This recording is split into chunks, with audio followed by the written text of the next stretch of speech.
Églisien ou hibou, désormais, il faut faire son choix car sur la toile, deux camps se sont formés autour de Samuel Eto'o, le président de la Fédération camerounaise de football. Et depuis plusieurs jours, Biron Niemek fait partie de ces personnes-là qui sont acculées par les internautes à cause de ces critiques à répétition contre le président de la Fédération camerounaise de football. Nous en parlons dans cette vidéo avec le consultant Yannick Renaud. Bonsoir Yannick Renaud. Bonsoir mon cher Magique et bonsoir à tous les consultants qui se sentent menacés juste à cause de leur prise de position. Vous savez, nous sommes en démocratie, la liberté d'expression, on fait partie notamment de la démocratie. Et nul ne devrait être poursuivi ou attaqué ou menacé ou subir des chantages juste à cause des petites prises de position en faveur ou contre X ou Y. Franchement, ça relève de la liberté d'expression. On est libre d'apprécier ou de ne pas apprécier X ou Y, ça n'enlève rien à notre humanité ou notre humanisme, ou alors peut-être notre considération envers quelqu'un. On peut apprécier quelqu'un et même le critiquer, le condamner. Donc en fait, je suis déjà trop avancé là. Bonsoir chers internautes et bienvenue dans ce contenu. Nous parlons des critiques contre Samuel Eto'o sur les plateaux de télévision et surtout sur internet et aussi des réponses que ces personnes-là reçoivent au quotidien. Yannick Renaud, on prend un cas pour parler de cet aspect-là, pour parler de ce sujet qui intéresse parce qu'il faut le dire, depuis un peu plus de 2 ans, Samuel Eto'o est devenu le sujet principal sur les plateaux de télévision, sur les réseaux sociaux, dans les bars, dans les marchés. Et aujourd'hui, on peut remarquer qu'on critique avec une certaine violence, avec certains mots plutôt négatifs Samuel Eto'o sur certains plateaux de télévision. Oui, il faut dire que il faut critiquer ce qui est critiquable.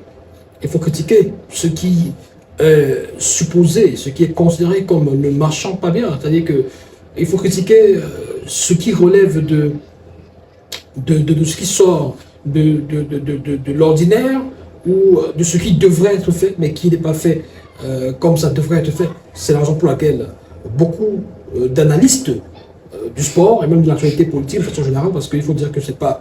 Même le sport rentre souvent dans des champs politiques, parce que le sport au Cameroun, ou le football en particulier, est un vecteur, est un instrument, on va dire comme ça, de souveraineté politique également au Cameroun, parce que vous savez très bien que les Lions, dans la conception de nos dirigeants, les Lions, appartiennent à l'État du Cameroun, et donc les victoires des Lions sont généralement utilisées et parfois même instrumentalisées dans les propagandes de l'État du Cameroun. Donc il faut comprendre, il faut admettre, parce qu'il faut admettre et comprendre pourquoi et comment est-ce que ce soit sur les plateaux de politique de façon générale, les plateaux de sport et tout ça, que le sujet Eto'o soit abondamment abordé et analysé. Mais est-ce qu'aujourd'hui, Samuel Eto'o n'est pas victime d'acharnement? Parlons de Biron Niemek. Il a presque jamais de points positifs qu'il évoque sur Samuel Eto'o. On remarque qu'il a une certaine violence envers la personne de Samuel Eto'o.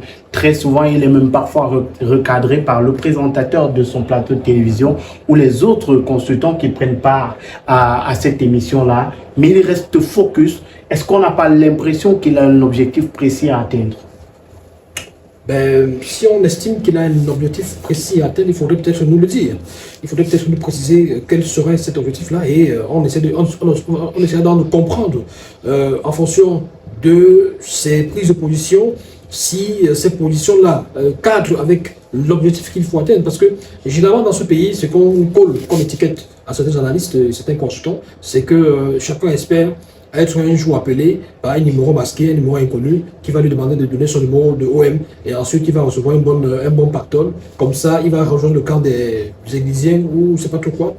Donc, où il sera même payé pour continuer à être un bon hibou. Bon, voilà. Beaucoup de personnes pensent que, en fait, c'est des stratégies pour être vu, pour être visible, et pour bénéficier de certaines largesses du président de la FECAFOOT, qui est... L'envoyé de Dieu. L'envoyé de Dieu. Écoutez, vous dites encore ça, je me lève. Je me lève de ce plateau. L'envoyé de Dieu, l'envoyé de Dieu. Qu'est-ce que ça veut dire quoi ça? Ça veut dire que c'est l'envoyé de Dieu. C'est un blasphème quand vous dites ça. Parce que, voilà. C'est votre avis? Soyons sérieux, non. Soyons sérieux. Les religieux vont se fâcher. Parce que vous dites qu'un être humain normal, comme vous et moi... Il y a des êtres humains qui sont envoyés de Dieu. Ils marchent sur nous. Il y a des êtres humains qui sont envoyés de Dieu pour venir illuminer les nations. Et on voit très bien comment il illumine la nation camerounaise. Voilà. Donc, alors, vous voyez, le fait d'avoir dit ça, peut-être que ça peut me valoir aussi des menaces. Parce que j'ai dit qu'il n'est pas envoyé de Dieu. Alors que toute une population dit qu'il est un envoyé de Dieu. Alors, sauf que, il faut se baser sur les arguments que je peux utiliser justement pour essayer de démontrer qu'il ne l'est pas, sans forcément avoir utilisé des arguments de la haine. C'est-à-dire que, en réalité, des gens critiquent, oui, mais se limitent à critiquer ce qui est critiquable, critiquer son mandat, critiquer ses prises, ses décisions et ses attitudes dans le domaine du sport, dans le domaine vraiment de la décision, dans le domaine décisionnel, dans le domaine du management de ce sport. C'est-à-dire qu'en tant que président de la fédération, même avant ça, il était critiqué. Mais pas parce que c'était un footballeur, mais parce que au-delà du sport, au-delà du football, il avait une autre vie privée, bon voilà, une vie publique. Disons ça comme ça parce que la vie privée, ça n'intéresse personne, c'est sa vie privée. Moi, personnellement, je n'irai pas forcément chaque fois m'intéresser à la vie privée de Samuel Eto'o-Fils ou bien de je sais qui, comme sujet principal de mes chroniques ou de mes analyses. Parce que, bon, écoutez, comme je l'ai tantôt dit, il y a quelques jours sur le plateau, on a tous des dossiers dans nos tiroirs, on a tous des choses. C'est-à-dire que s'il faut aller dépoussiérer la vie privée de chaque personne, on verra que telle personne a fait un enfant qui n'a pas reconnu, on verra que telle personne... Donc vous avez fait des enfants que vous n'avez pas reconnus. A fait ceci, a fait cela. Vous avez fait ceci, vous avez fait cela. C'est ma vie privée. Ok. C'est ma vie privée. Ok. Mais le jour que ça se retrouve sur la toile, promettez-nous que nous allons en parler ici. Le jour que ça se retrouve sur la toile, que vous avez abandonné un enfant quelque part, promettez-nous quand même qu'on en parlera sur le plateau avec vous. Ce sera toujours ma vie privée. Ok. Donc on n'en parlera pas sur ce plateau. Ok. On n'en parlera pas. On en parlera. Mais je pourrais en parler avec une autre personne. Non.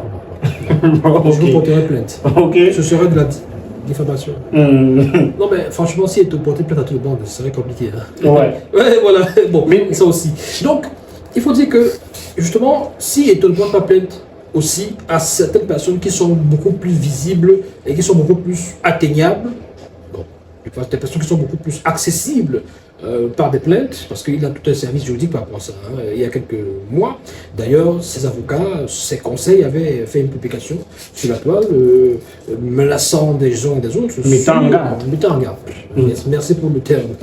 Mettant en garde donc certaines personnes qui s'aviseraient désormais à propager des fausses nouvelles, des diffamations à caractère diffamatoire sur la personne de Samuel Eto'o-Fils, donc de se préparer pour recevoir des plaintes. Et on s'attendait quand même à une vague de plaintes successives envers telle ou telle personne, mais peut-être que, en réalité, le problème, ce n'est pas de critiquer Eto'o-Fils. Le problème, c'est quand tu es dans la diffamation, quand tu mens volontairement. Et vous, qu'est-ce que vous pensez? Vous pensez que Béro Niémec est dans la critique ou dans la diffamation? Parce que beaucoup d'internautes pensent qu'il fait de la diffamation contre la personne de Samuel Eto'o. Non, diffamation, c'est mentir. C'est donner des informations erronées, inexactes et volontairement. Et vous pensez que Béro Niémec ne fait pas dans la diffamation? Non, parce vous que... Qui le suit et on voit ses interventions.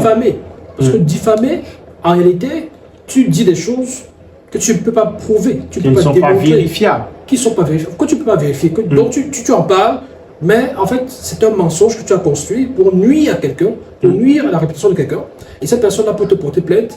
Mais sauf que, en réalité, si quelqu'un te porte plainte pour diffamation et que tu arrives à prouver, à démontrer ce que tu as dit, c'est lui qui... Finalement... Donc vous pensez que Béro Niémec ne fait pas de la diffamation? Non, il n'est pas dans... Écoutez, nous le suivons constamment, régulièrement. C'est vrai que, contrairement à beaucoup de personnes, contrairement même à nous autres, qui sommes taxés d'être, moi personnellement. Et je voulais vous poser la question, est-ce que vous dites qu'il ne fait pas de la diffamation parce que vous êtes également taxé d'être un hibou comme lui? Non, on est d'accord, on est tous d'accord, et toutes les vidéos sont là, disponibles sur la toile. Est-ce qu'il nous arrive ici d'insulter Eto'o-Fils, ou est-ce qu'il nous arrive de dire des choses qui relèvent de la fantasmagorie? Certains internautes pensent que c'est le cas. Qui relèvent de l'imagination. Certains internautes pensent que c'est le cas pour vous. Ben, s'ils pensent que c'est le cas, je pense que ce n'est pas le cas. Parce que ce que nous disons, nous pouvons le démontrer et le prouver. Donc c'est comme ça. Quand on a parlé des arbitres qui n'ont pas été payés, on peut le démontrer. Et voilà, quand on a dit que les clubs de football, il y a des clubs qui se plaignent de n'avoir pas reçu leur argent, on peut le démontrer. Et Samuel Eto'o d'ailleurs explique chacune des situations. Donc, quand on dit que la situation avec les Lions entre du Cameroun, quand on vous dit que en réalité, l'État peut nommer, doit nommer, et que l'Africafoot n'est pas, l'Africafoot est dans, je veux dire, dans le tort, quand on apporte dans le tort à l'Africafoot, on peut prouver, on peut démontrer. Même s'il y a un texte qui peut aussi prouver le contraire. Oui, mais je dis ceci, on va revenir là-dessus, je dis ceci, quand on le dit, on a de quoi, pouvoir justement justifier ce que nous disons. On peut s'appuyer, on a des textes, on a des documents sur lesquels on s'appuie. Maintenant, si je viens ici, m'asseoir sur ce plateau, je vous dis que Eto'o-fils a, je sais pas, il a volé, je sais pas, l'argent de je sais pas qui. Là, ça c'est autre chose. Ça c'est autre chose. Ça enlève de la diffamation pure. Et est-ce que je peux le prouver? Je ne pense pas. Mais même les accusations, de match truqué, personne ne dit. C'est-à-dire que personne ne prend le courage de dire il a truqué les matchs. On parle d'accusation. On parle d'accusation. On vous rappelle et on répète aux gens, on dit il est accusé de trucage de match. Il est accusé. Donc à ce niveau, même si la plainte n'évolue pas beaucoup. Bon, alors, à ce niveau, tu ne dis pas qu'il a truqué des matchs. Oui. Du coup, tu dis il est accusé. Il est accusé. Mais et tu dis, il y a une vidéo, il y a un audio qui circule sur la toile et on écoute des personnes qui sont en train d'échanger et la voix lui est attribuée. Et tu reconnais par la suite, tu dis plus tard que oui, ces avocats même ont reconnu qu'il s'agit de lui, mais c'était une discussion dans un certain contexte qui a mal été interprété par certains internautes. À ce niveau, tu ne dis pas que tu n'accuses pas personnellement. Mais Yannick Renaud, aujourd'hui, on fait quand même un lien de famille entre Blaireau Niemek et Joseph Antoine Bell. Est-ce que si ce lien-là est vérifié, est-ce que ça n'expliquerait pas sa position contre Samuel Eto'o, le président de Africafoot? Bon. Vous accusez Blaireau, mais pas de vous. Certaines personnes. Certains internautes. Qui estiment, qui essaient de faire le rapprochement sociologique, parce que c'est de ça qu'il s'agit, entre Blaireau, Niemek et Joseph Antoine Bell, en voulant ignorer que Blaireau, Niemek est aussi de la même ethnie que non, on ne parle pas de l'ethnie, on parle de la famille. Non. Famille de sang. Laissez-moi évoluer. Oui, allez-y, évoluez, monsieur. En faisant fi de ce que Blaireau, Niemek et Samuel Eto'o-fils appartiennent tous à la même ethnie.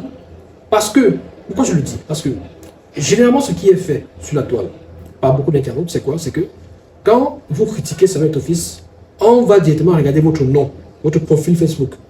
On regarde le nom. Si vous avez des faux noms là, les noms bizarres, c'est-à-dire des surnoms, des trucs voilà, qui ne n'expriment pas, qui n'affichent pas, qui n'illustrent pas votre appartenance ethnique,